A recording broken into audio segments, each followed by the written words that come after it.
Morning, welcome back to my channel. তোমাদের সবাইকে স্বাগত জানিয়ে শুরু করছি আজকের একটা নতুন ভিডিও। এখন সকাল বাজে 7:30। একটু আগে উঠেছি কারণ বাচ্চাদের তো স্কুল নেই, উঠতে এত ইচ্ছে করে না। আর তোমার দাদাভাই বলছে তোমার জন্য আমার হাঁটা হচ্ছে না। আমি বলি আমি যদি না উঠি তাহলে তুমি হাঁটতে যাবে না? না, আমি তো গল্প করতে করতে যাবো না, একাটি যেতে আমার খারাপ লাগে, আমার জন্য অন্তত তোমার যাওয়া দরকার। তো যাই হোক, আজকে উঠতে সেই লেট হয়ে গেছে। উঠতে তোমার 7টা 7:30 বেজে গেছে। উঠে পরে বাসি কাপড় জামাগুলো আগে মেখে নিলাম। তারপরে বাসনপত্র বার করে এবার ধোয়াধুয়ি সব হবে। তার আগে ভাবলাম আমি ব্লগটা স্টার্ট করি। এখন থেকে আমি আমার ব্লগটি স্টার্ট করছি। তোমরা সারাদিন আমার সঙ্গে থাকো, আশা করি তোমাদের ভিডিওটা ভালো লাগবে। তো চলো, আগে খাবার দাবার করে নিই, তারপরে স্নান করে পুজো দেবো। আজকে তো তাড়াতাড়ি করে পুজো দিতে হবে, কারণ প্রচণ্ড গরম বাড়ছে, এত গরম লাগছে না। কালকে যদিও একটু ছিটেফোঁটে বৃষ্টি হয়েছে, তারপর কিন্তু প্রচণ্ড গরম লাগছে সকাল থেকে। এখন একটু একটু মেঘ করে আছে, কিন্তু রোদ প্রচণ্ড বাড়ছে। তাড়াতাড়ি করে কাজ সেরে নেয় ভালো। আর এখনও বাচ্চাগুলো ঘুমাচ্ছে, ওখানে দুজনেই ঘুমাচ্ছে। আমার মেয়ের আজকে আবার টিউশন নেই, ওর ম্যাডাম গেছে ওর দিদির বাড়ি। ওর দিদির শ্বশুর বাসায় শরীর খারাপ হয়েছে, তো ওকে নিয়ে গেছে। তো যাই হোক, চলো কাজকর্মগুলো তাড়াতাড়ি করে সেরে নিই। কটা বাজছে ঘড়ির কাঁটাটা দেখলো? ঘড়ির কাঁটাটা কটা গেল দেখ দেখ।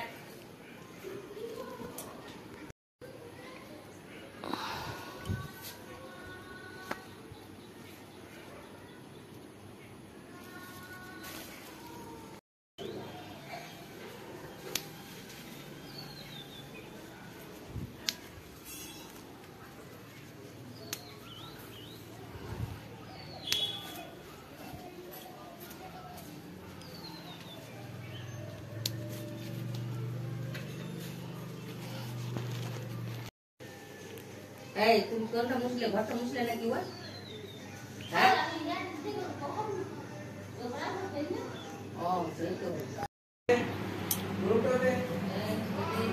এই যে বন্ধুরা দেখো, গোপাল সোনা এখন ঘুমাচ্ছে আজকে। তাই আমি যেহেতু বাড়িতেই আছি, প্লাস ছেলেমেয়ের স্কুল নেই, তো আমি চটপট খাবার দাবার করে আর স্নান করে আর পুজো দিতে চলে এলাম। তো তাড়াতাড়ি না করলে না গোপালকে ওঠাতে অনেক দেরি হয়ে যায়। তাই চলো, এখন বাজে 8টা, এখন ওকে ঘুম থেকে তুলে দিই।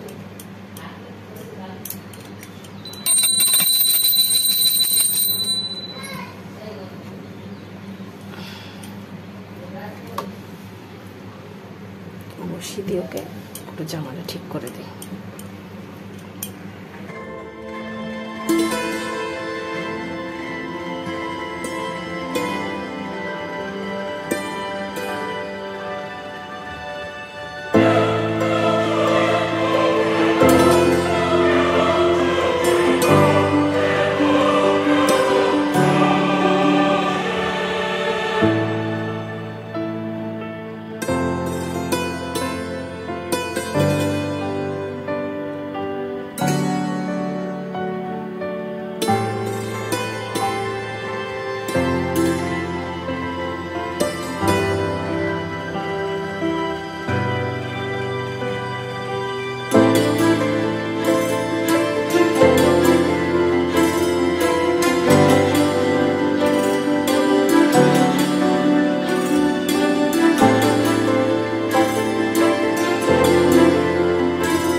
এখন স্নান টান সেরে আমি রান্না করছি।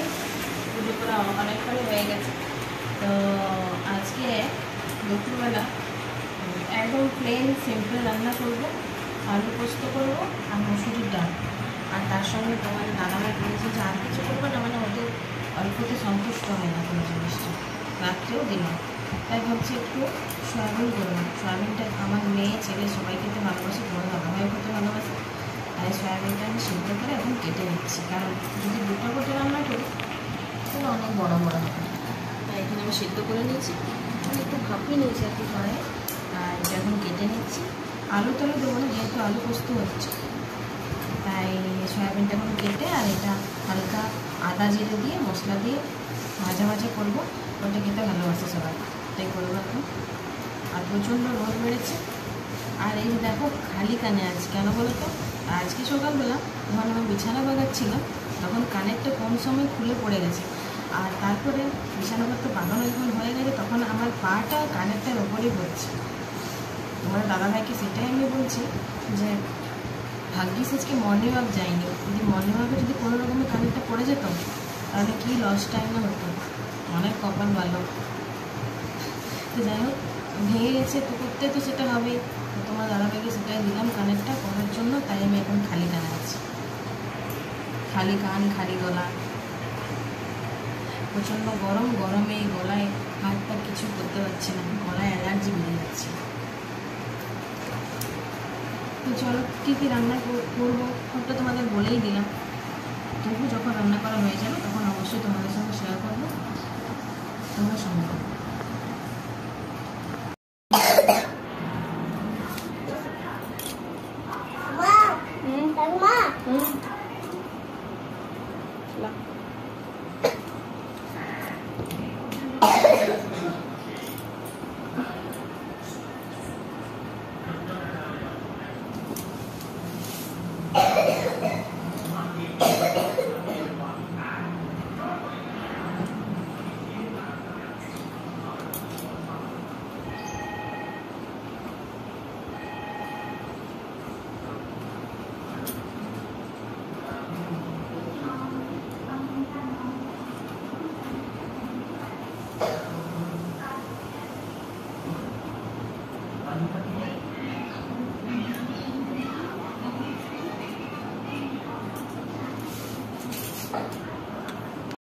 তো আমার সব রান্নাবান্না কমপ্লিট হয়ে গেছে। আজকে নিরামিষ রান্না করেছি তো ওই জন্য তাড়াতাড়ি হয়ে গেছে। আর কালকের কিছু জামা মানে শুকিয়ে ছিল না, মানে ভিজা ছিল হালকা হালকা, সেগুলো রোদে দিয়ে এখন পাট করে নিলাম। আর বাচ্চাগুলো জামা কাপড় ছিল। আর এই যে এখানে দেখতে পাচ্ছ পর্দাগুলো, এইটা ওই যে আমার মাচার পর্দা, কালকে রাত্রেবেলায় ওইটা খুলে পরে আর সাবান জল দিয়ে ভিজতে দিয়ে রেখেছিলাম। আজকে সকালে উঠে কেচে নিলাম, এখন শুকিয়ে গেছে, প্রচন্ড ময়লা হয়েছে। সেই যে ভাইয়ের বিয়ের সময় নতুন এই পর্দাগুলো লাগানো হয়েছিল আর এই কাঁচা হলো। ভাইয়ের বিয়ে তো প্রায় 6 মাস হয়েই গেল, অঘ্রাণ মাসে হয়েছে। অঘ্রাণ, পৌষ, মাঘ, ফাল্গুন, চৈত্র, বৈশাখ, জ্যৈষ্ঠ, 7 মাসে পা দিল। তো সেই 7 মাস ধরে টাঙানোই ছিল। আজ খুলবো কাল খুলবো করে করে খোলাই হয়নি। তাই কালকে রাতের বেলায় ভাবলাম যে বাচ্চাগুলোকে পড়া হয়ে গেছিলো, ওরা ওর কাকু কাকিমার কাছে উপরে গেছিলো, তখন আমি ওই পর্দাটা খুলে নিলাম। আর খুলতে অসুবিধা হয়নি, কিন্তু টাঙাতে বেশ অসুবিধা হবে, কারণ একটা বড় টুল চাই, সেই টুলের উপরে চেপে করে আমাকে টাঙাতে হবে, না হলে দড়িটা ওখানে গিটটা বাঁধা যাবে না পর্দাটা। টুলটা একজনকে ধরতে হবে, তোমার দাদাভাই আসুক, ও ধরবে, কিংবা ও চাপবে আমি ধরবো। তো পর্দাটা তাই এখনো পর্যন্ত আছে, ওটা গোছ করে কিছু লাভ নেই। আর এই পর্দাটা আমাদের এই ব্লু কালারের পর্দাটা দেখতে পাচ্ছ, এই ব্লু কালারের পর্দাটা আমার এখানে সামনের দরজায় দেওয়া ছিল, সেটা লাগিয়ে নিয়েছি এখানে। আর এখন তো গ্রীষ্মকাল, এখন পর্দা অতটা দরকার হবে না, তাই। আর আজকে চলো দেখাই তোমাদের আজকে আমি কী কী রান্না করেছি।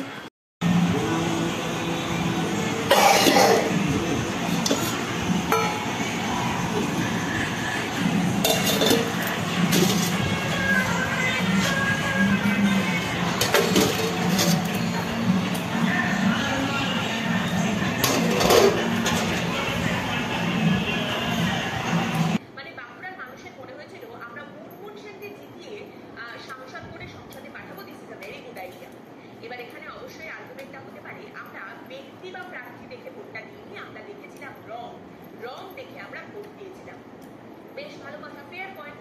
তাহলে 2014-তে বাঁকুড়া রং বদল করলো। 2019-এ দেখা গেল 5 বছর আস্তে আস্তে বাঁকুড়া আবার রং বদলে ফেলেছে এবং 2019-এ এখান থেকে জয়ী হলো বিজেপি। আবারও বিজেপি যে এখান থেকে জিতলো সেটা বড় কথা না, তার থেকেও বড় কথা বিজেপির যে প্রার্থী এখানে জিতলেন তিনি কিন্তু সেই সময় রাজ্য রাজনীতির খুব পরিচিত একজন মুখ ছিলেন না, কিন্তু তিনি তৃণমূল কংগ্রেসের যে প্রার্থীকে হারিয়েছিলেন তিনি কিন্তু তখন পশ্চিমবঙ্গের বিরাট বড় একটি রাজনৈতিক নাম, সুব্রত মুখোপাধ্যায়। আগে হ্যাঁ, প্রয়াত সুব্রত মুখোপাধ্যায়, 7 ঘাটের জল খাওয়া রাজনৈতিক অভিজ্ঞতা সম্পন্ন সুব্রত মুখোপাধ্যায়কে হারিয়েছিলেন বিজেপির সুভাষ সরকার, যিনি তখনও পর্যন্ত আমাদের রাজ্য রাজনীতির বিরাট বড় কোনো নাম বা পরিচিত কোনো মুখ কিন্তু ছিলেন না। তাহলে এইবার 2024-এ আবারও বিজেপির তরফ থেকে বাঁকুড়ায় প্রার্থী করা হয়েছে সুভাষ সরকারকে।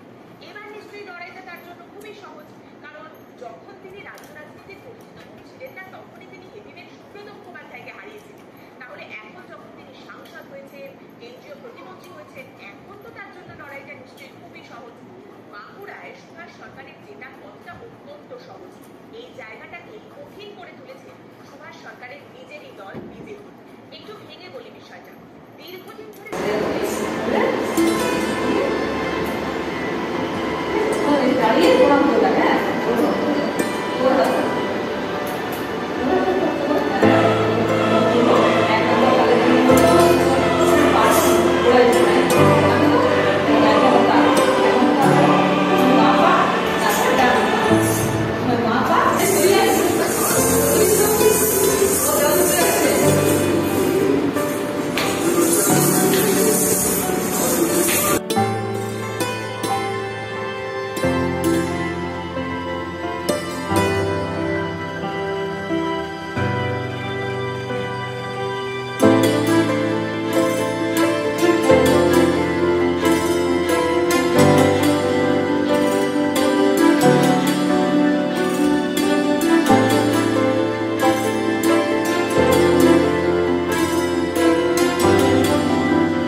সে কি নাচ, বাবা সত্যি ওকে নাচের স্কুলে ভর্তি করেছে, মনে হচ্ছে দুদিনেই নাচ শিখে যাবে। এত ওর মানে এত ওর মধ্যে এত এনার্জি, মানে সত্যি ও মানে অন্যান্য বাচ্চাগুলো দেখে দেখেই শিখে যাচ্ছে। তো আজকে থেকে ওকে নাচের স্কুল ভর্তি করলাম বন্ধুরা। ওর যে রিলস দেখে দেখে যে নাচের যে ও অঙ্গভঙ্গিগুলো সব শিখে যাচ্ছিলো, তাই ভাবলাম যে ওকে নাচের স্কুলে ভর্তি। তারপর ওর যে ইচ্ছে আছে, ও ওর বাবাকে বলেছে যে বাবা আমি নাচের স্কুলে আবার ভর্তি করে দাও। তাই আজকের থেকে ওকে নাচের স্কুলে ভর্তি করলাম। তার কিছু পশ্চাৎ তোমাদেরকে আমি শেয়ার করলাম, তোমাদের কেমন লাগলো অবশ্যই জানিও। চলো তবে এবার খাওয়া দাওয়া করতে হবে, অনেক রাত হলো। তোমার দাদাভাই চলে এসেছে, সবাই খেয়ে দিয়ে শুয়ে পড়েছে, এবার আমরা যাব খেতে। তো চলো বন্ধুরা, আজকের ভিডিও তোমাদের কেমন লাগলো অবশ্যই জানিও, পারলে লাইক শেয়ার সাবস্ক্রাইব করে দিও আমার চ্যানেলটা। তো চলো টাটা, তোমাদের সঙ্গে দেখা হচ্ছে নেক্সট।